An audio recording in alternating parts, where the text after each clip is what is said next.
and today I will be talking about gender equality in Canada.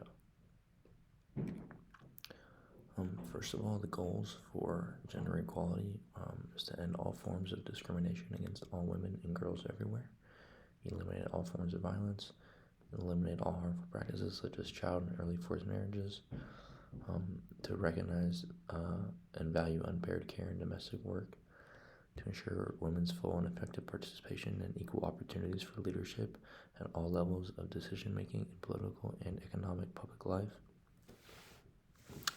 to ensure universal access to sexual and reproductive health and reproductive rights,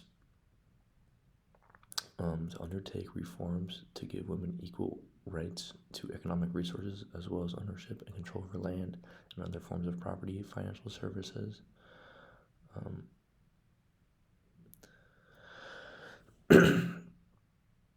natural resources and other things in accordance with national laws. Also to enhance the use of technology, in particular information and communications technology, to promote the empowerment of women, to adopt and strengthen sound policies and enforceable legislation for the promotion of gender equality and the empowerment of all women and girls at all levels. Canada's ambitions under gender equality. Canada's ambitions are to eliminate gender-based violence and harassment, support gender equality in leadership roles at all levels of decision-making, to ensure that Canadians and those who live in Canada share responsibilities with households and families. Their targets are for fewer women who are victims of intimate partner violence and sexual assault, greater representation of women in leadership roles, and equal sharing of parenting roles and responsibility. What has Canada done to help women so far? They've implemented the Gender-Based Analysis Plus as a means of advancing gender and, more broadly, intersectional equality. The Government of Canada has sustained its commitment to the GBA Plus for more than 25 years. The application of the GBA Plus analytical tool provides greater understanding of how issues and initiatives impact various individuals and groups differently. It provides greater understanding of how initiatives can be tailored to meet diverse needs. It's an increased capacity to anticipate and mitigate any barriers to accessing or benefiting from government actions. Here on this graph, we can see it's the Gender Inequality Index value. So as we see here, the blue countries are lowest on the Gender Inequality Index, and Canada's in the blue.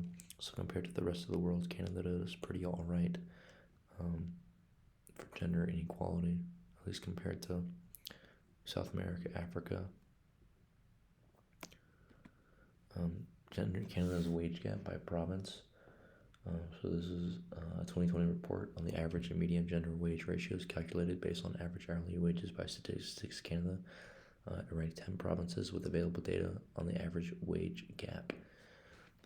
So as you see here, it's kind of floating around 10%, with 8% being the lowest and 14% being the highest, which is bad, but it's better than where it is in a lot of countries around the world. Solutions for gender inequality in Canada. One is to strengthen legal protections, so just back women more in legal situations. Diversity in leadership. Having women in higher leadership roles will allow for continuing growth, or I guess lack of gap of inequality in Canada, and then access to education as well. Having highly educated women will lead to, and men will have will lead to a lower gender inequality in the country. Thank you.